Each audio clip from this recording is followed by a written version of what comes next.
गीता ज्ञानदाता का मुख्य उद्देश्य युद्ध कराना था। अर्जुन का मुख्य उद्देश्य था युद्ध से टलने के लिए ज्ञान में उलझा दिया उसको कि भगवान पाप लगता है, कर्म अच्छे करने चाहिए। इस तरह की जब कथा प्रारंभ की तो फिर वो शुरू हो गया, वेदों वाला ज्ञान देने लग गया। उन्होंने सोचा वेदों वाले ज्ञान से तो मेरी पोल पाटेगी, साथ में उसने अपना भी मत प्रवेश कर दिया। गीता जी के ज्ञान में कई मंत्रों में स्पष्ट कहता है कि ये तो मेरा मत है और ये अलग से ज्ञान है, ये वेद ज्ञान है, और इससे इनसे भी और कोई और ज्ञान है वो तत्वदर्शी संत सुनाएंगे। तो पुण्यात्माओं, जो वेदों वाला ज्ञान है गीता में वो 100% सत्य है, और उसके विपरीत जो ज्ञान है गीता के ज्ञान से कुछ और घुसोड़ रखा उसने। जैसे तो युद्ध कर ले तेरा पाप नहीं लगेंगे, तुम युद्ध कर अर्जुन तुझे पाप नहीं लगेंगे, ये सब मैंने ही मार रखे हैं, तू पाप को प्राप्त नहीं होगा। और फिर वो पाप लगे। अब ये कंसेप्ट क्लियर हुआ कि गीता जी का ज्ञान श्री कृष्ण जी ने नहीं, श्री कृष्ण में प्रवेश करके प्रेत की तरह इस काल भगवान ने कहा। अब गीता जी को पढ़ेंगे तो ये बात ज्ञान कति क्लियर होगा, कंसेप्ट क्लियर हो जाएगा कि गीता जी का ज्ञान ब्रह्म ने कहा, सतगुण विष्णु अर्थात कृष्ण जी ने नहीं कहा। अब गीता जी के अध्याय नंबर 2 के श्लोक नंबर 37-38 में यह प्रमाण दिया है कि युद्ध कर ले अर्जुन, जैसा कि अभी सुना था कि यदि तू मारा गया तो स्वर्ग प्राप्ति होगी और जीत गया तो पृथ्वी का राज भोगेगा। और तुरंत ही कहा कि लाभ हानि को छोड़कर युद्ध कर, इस प्रकार तो युद्ध करने से तू पाप को प्राप्त नहीं होगा। अर्जुन ये सब मैंने मार रखे, तो नियमत मात्र है। 11वें अध्याय के 33वें श्लोक में कहा कि तू तो नियमत मात्र है, ये मैंने सब मार रखे, तुझे पाप नहीं लगेगा। और पुण्यात्माओं, जब महाभारत हो चुकी, कौरव सारे मर गए, 18 करोड़ सेना, 11 करोड़ तक पांडवों कौरवों की, 7 करोड़ पांडवों की, ये 18 करोड़ सेना का नाश हो लिया। सब करोड़ों बहनें विधवा होगी, करोड़ों बच्चे अनाथ हो गए, उनकी हाहाकार मच गई, रो रहे, रुदन मचा हुआ। और युधिष्ठिर जी राजगद्दी पर बैठ गए। कुछ ही वर्षों के बाद, कुछ दिनों के उपरांत श्री युधिष्ठिर जी को भयंकर सौपन आने लगे, जैसे सिर कटे हुए व्यक्ति घर में घुस रहे हैं, हाहाकार मची है, और जैसे बहनें अपने चूड़ियां फोड़ रही हैं, विधवा होगी जो, बच्चे अपनी माँओं से लिपट लिपट कर रो रहे हैं, माँ हमारा पिताजी कब आएगा, पिताजी कहाँ गया, उनको बहका रहे हैं, बेटा वो कहीं बाहर गए हैं, फौज में भर्ती हैं, अभी नहीं आएंगे। और जैसे चिल्ला रही हैं बहनें कि क्या मिल गया पापियों तुम्हारे, हमारे पतियों के खून को पीकर अब तुम राज कर रहे हो, हमारा खून पी रहे हो। इस तरह की उसकी सौपन में उसको ऐसे ख्वाब आने लगे, सौपन आने लगे, जिनसे भयभीत होकर के वो भूत प्रेतों की आत्मा सतान लगी युधिष्ठिर को।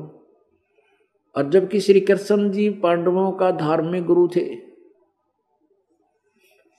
तो युधिष्ठिर भयभीत हो गया। जब 4-5 पांडवों को पता चला कि युधिष्ठिर को ऐसे ऐसे भयंकर सौपन आते हैं, उसके समाधान के लिए द्वारका गए श्री कृष्ण अपने गुरुदेव के पास समाधान पूछने के लिए।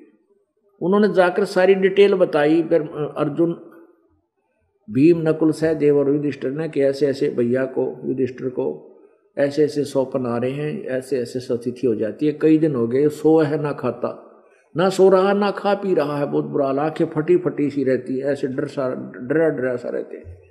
इसका कारण और समाधान बताएं। श्री कृष्ण जी ने कहा कि तुमने युद्ध में बंधुघात किया है, अपने भाई भतीजे और सेना मार डाली, वो पाप तुम्हें दुखी कर रहा है। वो तेरा गजब, युद्ध में किए हुए वध, वो हत्याएं, वो पाप तुम्हें दुखी कर रहा है। पुण्यात्माओं, अर्जुन तो प्रत्यक्ष श्रोता था श्री कृष्ण, यानी श्री कृष्ण में प्रवेश करके जो काल बोल रहा था उस गीता के ज्ञान का। और गीता के ज्ञान में वो कह रहा था तुझे पाप नहीं लगेंगे अर्जुन, तू युद्ध कर ले। अब अर्जुन का यह बात खटेगी कि कृष्ण जी आज कह रहे हैं कि तुम्हारा पाप लगेंगे, और गीता का ज्ञान देते समय कह रहे थे तुम्हें पाप नहीं लगे, कोई पाप नहीं लगेंगे, और आज कह रहे तुम्हें पाप लगे।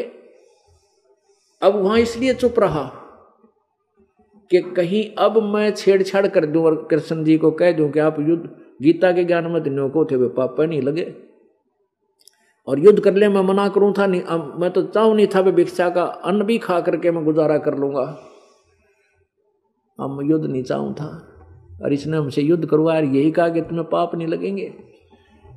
और यदि अब मैं कह दूंगा तो मेरे भाई, अच्छा उसी समय श्री कृष्ण जी ने समाधान बता दिया था कि एक अश्वमेध यज्ञ करो, और जिसमें सभी पृथ्वी के और स्वर्ग तक के देवताओं को निमंत्रण दो, तुम्हारे घर पर आकर खाना खाओ उस दिन, और एक शंख रखा जाएगा 5 मुंह का, पंचानन शंख रखा जाएगा ऊपर, अलग से एक सुसज्जित छटेज बना के कुर्सी ऊंची सी, उसके ऊपर एक 5 मुंह का शंख रखा जाएगा, ये बजा कर शंख है से 5 मुंह वाला, और वो शंख यदि आवाज कर गया अखंड तो समझो तुम्हारी यज्ञ पूर्ण होगी, तुम्हारे दुख दूर हो सकेंगे, पाप नाश हो जाएंगे, यह संकट कट जाएगा। और शंख ने आवाज नहीं की सबके खाना खाने के बाद, तो फिर वो यज्ञ पूर्ण नहीं होगी, ये पहचान होगी इसकी।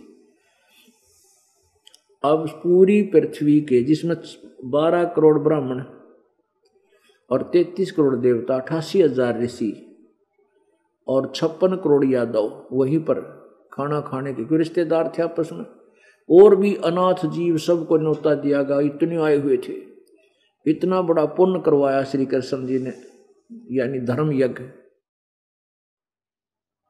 के लिए बोला, ऐसे इतना उसमें करोड़ों रुपये लगने थे, करोड़ों रुपया लगना था। तो उस समय श्री अर्जुन ने सोचा यदि अब मैं श्री कृष्ण जी को कह दूंगा कि आप उसमें क्या कह रहे थे, अब कह रहे हो तुम्हें पाप लगे, क्या बोल रहे हो आप, तो मेरा भाई युधिष्ठिर ये समाधान नहीं करवाएगा, ये न्यों सोचेगा कि अर्जुन मेरे को स्वस्थ होने में प्रसन्न नहीं है, मेरा स्वस्थ होने में ये प्रसन्न नहीं है, और पैसे खर्च होते दिख इसलिए बीच में यो टोका टाकी कर रहा है, ये पैसा लगाना नहीं चाहता मेरे उपचार पे। अर्जुन की सोच ये थी कि कहीं ये सोच ना बैठे मेरा भाई और मैं भी टोक दूंगा इसने, और ये ऐसा धर्म का पक्का है अपने वचन का, इसने एक बार मन में न्यू सोच ली मैं उपचार नहीं कराऊंगा, मेरे भाई ने दुख हुआ है इस पैसा लगाने से, तो ये कभी उपचार नहीं कराएगा और मर जाएगा। इसलिए अपनी छाती में मुक्का मारकर अर्थात अपने संतोष के दृढ़ कि कोई बात ना, उस बात ने तो पीछे देख लेंगे, एक बार भाई का समाधान तो हो जाए। तो स्वीकृति दे दी, प्रभु जो तुम आज्ञा दोगे वही होगा गुरुदेव। ऐसा ही किया गया, एक दिन निश्चित कर दिया कि उस दिन उस समय वहां स्थान धर्म यज्ञ किया गया, और उसमें बहुत 33 करोड़ देवता, 88,000 ऋषि, 9 नाथ, 84 सिद्ध, ये सभी वशिष्ठ मुनि जैसी तो भी वहां बैठे खाना खाने आ गए, और स्वयं श्री कृष्ण जी ने भी भोजन पा लिया, लेकिन वो शंख ने आवाज नहीं की। तब श्री कृष्ण जी से युधिष्ठिर जी ने कहा कि भगवान हमारे पाप बहुत गड़े हैं, और शंख बजा नहीं हमारा दुख दूर नहीं हो सकता, संकट नहीं कट सकते, हम पापी हैं, शंख नहीं बजेगा। श्री कृष्ण जी बोले भाई शंख तो बजेगा पर इसको बजाने वाला नहीं पहुंचा यहाँ पर। अब श्री कृष्ण जी की इस वचन को सुनकर युधिष्ठिर कहने लगे भगवान आपने, हे त्रिलोकपति, आपने खाना खा लिया, और इतने महापुरुष मंडलेश्वर बैठे, ये ऋषि मैं ऋषि, इन्होंने भोजनाहार कर लिया, आपको थे इनके खाना खाने से शंख बजेगा? क्या इनमें कोई भी समर्थ नहीं है? कृष्ण जी बोला नहीं, वो समर्थ जिससे ये शंख बजेगा वो आया ही नहीं है। उनका नाम बताए, ऐसे ऐसे दिल्ली के इस साइड में एक महात्मा रहते हैं, सुदर्शन नाम है, वाल्मीकि जाति में। उसको क्यों नहीं बुलाया? तो उसमें कहते हैं भीम बुलाया। भीम की ड्यूटी थी उस क्षेत्र में निमंत्रण देने की। अब भीमसेन से पूछा श्री कृष्ण जी ने कि आप ऐसे ऐसे उधर कोई एक संत बताया। युधिष्ठिर जी ने कहा कि श्री कृष्ण जी एक महापुरुष के बारे में बता रहे हैं, सुदर्शन नाम है, उनको न्योता नहीं दे पाए, क्या कारण रहा?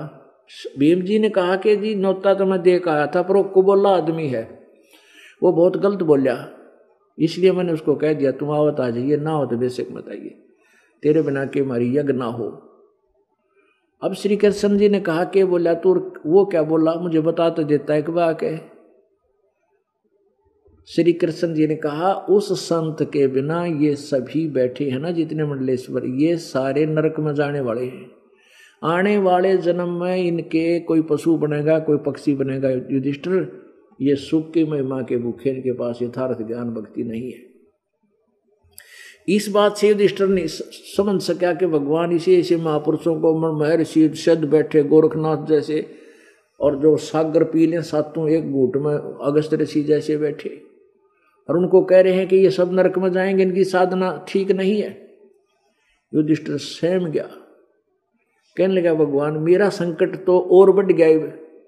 आपने ये इस मंडलेश्वरों के बारे में ये कह दिया कि अगले जन्म में पशु बनेंगे, फिर मेरा तो और दुख बढ़ गया। भगवान कृष्ण जी बोले भाई क्या तेरे यह बात मेरी सच्ची नहीं लगती, तुझे सत्य महसूस नहीं होती?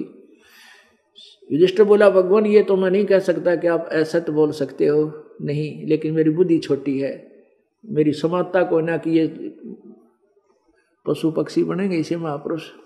तब श्री कृष्ण जी ने अपना ऐसे आशीर्वाद भरा श्री हाथ ऐसे घुमा दिया उन मंडलेश्वरों के ऊपर जो बैठे थे वहां, बड़े बड़े आसना बने चौड़े हुए, 3-3 तिलक लगा के, दाढ़ी मूछ बढ़ा के। तो उसमें क्या देखा युधिष्ठिर ने कि देख युधिष्ठिर, अब उसी आसन पर जहां वशिष्ठ जी बैठे थे उसको जैसे केंचुए का रूप बना रखा हो, विश्वामित्र बैठे थे वो किसी हिरण का रूप बनाकर खड़े हैं, कोई नाग का रूप है, कोई मच्छर का, कोई मक्खी का, और ऐसे कितने प्रकार के उनके रूप बन गए, प्रत्येक के न्यारे न्यारे, कुछ एक के मिलते जुलते। अब श्री युधिष्ठिर जी ने कहा कि भगवान अपनी लीला को बंद करो, मैं देख नहीं सकता इनकी ये दुर्गति। श्री कृष्ण जी ने कहा ये हकीकत है, लीला मत समझना। अभी अपने पुण्य को खाकर स्वर्ग में बैठे हैं देवता, वहां समाप्त करके वापस आएंगे, कोई गधा बनेगा, कोई कुत्ता बनेगा, कोई मुर्गा बनेगा, कोई खच्चर बनेगा, इनमें से। ऐसे ही परमात्मा कहते हैं कबीर साहब अपने सुख संवेद में, सुर नर मुनि जन 33 करोड़ी बंदे सभी निरंजन डोरी, और 3300 पर तलब है, कोई बकरा कोई बोक। ये 33 करोड़ देवताओं को भी काल का तलबाना है, और जन्म मरण मृत्यु में ये रहेंगे, और कोई बकरा बनेगा, कोई बोक बनेगा। वही सब संवेद बता रहा है, वही प्रमाणित है, क्योंकि उनकी शास्त्र अनुसार साधना नहीं है।